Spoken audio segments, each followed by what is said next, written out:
Hello दोस्तों, आज हम क्लास 12 के हिंदी का चैप्टर ओ सदा नीरा का पूरा ऑब्जेक्टिव करने वाले हैं। इस ऑब्जेक्टिव करने के बाद आपके एग्ज़ाम में इस चैप्टर से एक क्वेश्चन नहीं छूटेंगे और आपको बहुत अच्छे मार्क्स आएंगे। जगदीश चंद्र माथुर का जन्म कब हुआ था? उनका जन्म 1917 को हुआ था। बिहार में शरणार्थी कहाँ से आए थे? तो पूर्वी बंगाल से। नववधु जब पहली बार अपने पति को कलेऊ देने जाती है यानी खाना देने जाती है, तब उसके सिर पर क्या होता है?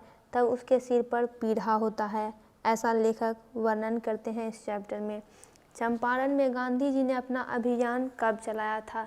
तो 1917 में। आप लोग को पता होगा कि गांधी जी ने यहाँ पर किसानों के साथ बहुत ही अत्याचार हो रहा था, तो उसी वक्त गांधी जी साउथ अफ्रीका से लौटे थे और उसके बाद वो बिहार में आए थे और यहाँ पर उन्होंने सफलता भी प्राप्त की थी अंग्रेज़ों के खिलाफ आंदोलन चलाने में। चंपारण अभियान का सबसे वरदान क्या था? तो निर्भीकता। सबसे बड़ा अभियान था निर्भीकता। यह निर्भीकता पुंडलीक जी ने सीखी, पूरे गाँव वासियों को उन्होंने यह निर्भीकता भी सिखाई। बिहार का कौन सा विशाल स्तूप प्राचीन स्थापत्य की अभूतपूर्व कृति है? तो नंदनगढ़। ओ सदा नीरा शीर्षक पाठ के लेखक कौन है? जगदीश चंद्र माथुर। ये जो क्वेश्चन है कि इस पाठ के लेखक कौन है, ये प्रश्न हमेशा चाहे इंग्लिश हो चाहे हिंदी हो रहता ही है, तो आप इसको एक बार अच्छे से देख लीजिएगा। ओ सदा नीरा शीर्षक पाठ का संबंध किस विधा से है? किस विधा में यह चैप्टर लिखी गई है? तो निबंध। और ये बोलते छंद नामक पुस्तक से ली गई है, जो कि निबंध का ही एक संग्रह है। आगे बढ़ते हैं।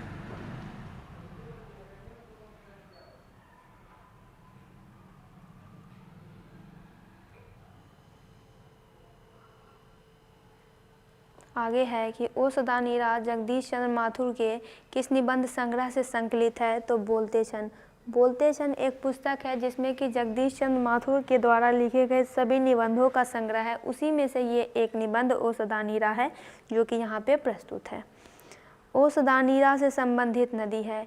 इस चैप्टर में किस नदी की चर्चा की गई है? तो गंडक नदी की चर्चा की गई है। ओ सदा नीरा शीर्षक पाठ में किस महापुरुष की चर्चा आई है?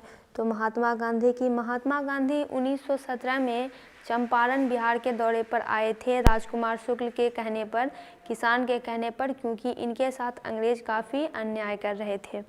ओ सदा नीरा में बिहार के किस भूभाग की संस्कृति का वर्णन है? तो चंपारण की भूमि का वर्णन यहाँ पे आया है। इसमें से कौन सी रचना जगदीश चंद्र माथुर की है? तो ओ सदा नीरा। बाकी देखते हैं। बातचीत किसके द्वारा लिखी गई है? तो बालकृष्ण भट्ट। तिरिच उदय प्रकाश। हंसते हुए मेरा अकेलापन मलियज। ये क्वेश्चन दोस्तों एग्जाम में जरूर आएगा। गौतम बुद्ध का आविर्भाव कब हुआ था? आविर्भाव यानी गौतम बुद्ध कब आए थे इस भूमि पर? तो 2500 वर्ष पहले। कौन सी कृति जगदीश चंद्र माथुर की है?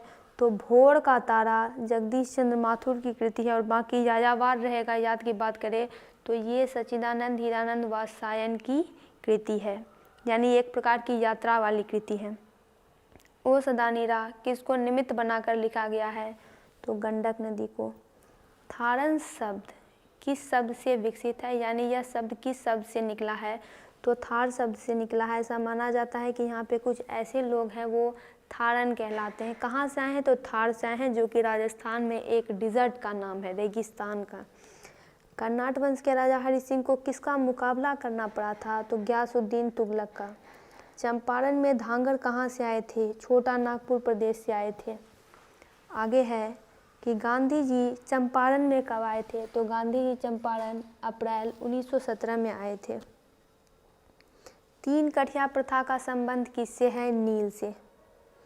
अंग्रेज जो है नील की खेती यहाँ के किसानों से ज़बरदस्ती करवाते थे, क्योंकि नील की इंटरनेशनल मार्केट में काफ़ी ज़्यादा डिमांड थी। तो नील से अंग्रेजी सरकार काफ़ी मुनाफा कमाते थे। लेकिन बाद में क्या हुआ था कि जर्मनी जो है आर्टिफिशियल नील का इस्तेमाल कर लिया था, तो उसकी वजह से अब यहाँ की नील की तो कोई पूछ होती नहीं। तो उसी मसले में ये तीन कठिया प्रथा नील से संबंधित प्रथा है, जो कि किसानों से करवाई जाती थी। मठ के महंत ने गांधी जी को कहाँ शरण दी थी? उस वक्त गांधी जी को शरण देने के लिए भी कोई तैयार नहीं था। झोपड़ी में भी आग लगा दी गई थी, तो उन्होंने एक महुए के पेड़ के नीचे वहाँ पे शरण दी थी। वैशाली महोत्सव का बीजारोपण किसने किया? यानी बीजारोपण यानी इससे पहले ये त्योहार पर्व नहीं था, तो ये थे जगदीश चंद्र माथुर। कौन सी कृति माथुर जी की नहीं है? तो रेशमी चटाई उनकी कृति नहीं है। बाकी मेरी बांसुरी, बंदी, कोणार्क सभी उनकी ही रचना है, उन्हीं के द्वारा लिखित है। आगे है, पंडई नदी कहाँ तक जाती है? तो भीखनाथोड़ी तक। बराज कहाँ बन रहा था? भैंसालोटन में बराज बन रहा था।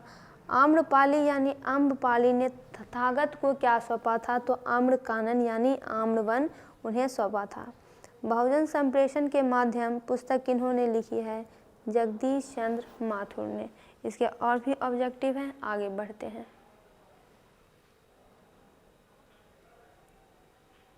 आगे है कि ओ सदा नीरा शीर्षक निबंध में वर्णित मन कैसे ताल है? तो मन गहरे और विशाल ताल है। ओ सदा नीरा शीर्षक पाठ के अनुसार सन 1962 का दृश्य जिन्होंने देखा उन्हें रामचरितमानस में किसके क्रोध नदी रूपी नदी की बाढ़ याद आई होगी? तो कैकेयी के। कहने का मतलब है कि कैकेयी का गुस्सा इतना ज़्यादा था कि इन्होंने राम को वनवास पहुंचा ही दिया। तो 14 वर्ष का वनवास पहुंचा दिया, तो बाढ़ इतनी भयंकर आई होगी कि लोगों इतनी गुस्सैल बाढ़ आई होगी कि ये सब कुछ व्यक्ति को, धन को, जन को, मकानों को तहस नहस करके चली हो गई, जिस प्रकार की कैकेयी ने तहस नहस सब कुछ कर दिया। उस दानीरा पाठ के अनुसार गांधी जी ने आश्रम विद्यालय कहाँ स्थापित किया था? तो बड़हरवा, मधुबन और भितिहरवा में, क्योंकि ऐसा है कि बिना शिक्षित किए आप आर्थिक विकास कर नहीं सकते। तो शिक्षा देने के लिए गांधी जी ने आश्रम की व्यवस्था की थी, कर्मचारियों की व्यवस्था की थी जो कि महाराष्ट्र और गुजरात से आए थे, उनकी देखभाल भी की थी। चौड़ कैसे ताल है? चौड़ उथले ताल है। रामपुरवा कहाँ स्थित है? रामपुरवा भितिहरवा के पास स्थित है। गंडक नदी का जल सदियों से कैसा रहा है? तो चंचल रहा है। दोस्तों इसका पूरा ऑब्जेक्टिव कंप्लीट हुआ। इस चैनल पर जाइए, जितने भी ऑब्जेक्टिव है, जितने भी सब्जेक्ट्स है, सभी के मटेरियल्स बिहार बोर्ड के गेस्ट पेपर के अपलोड कर दिए गए हैं। वीडियो को लाइक करें, चैनल को सब्सक्राइब करें। आप एग्ज़ाम में आपको बहुत अच्छे मार्क्स अगर आप लाना चाहते हैं तो आप इस चैनल पर फ़ौरन जाइए और यहाँ के मटेरियल्स को देखिए।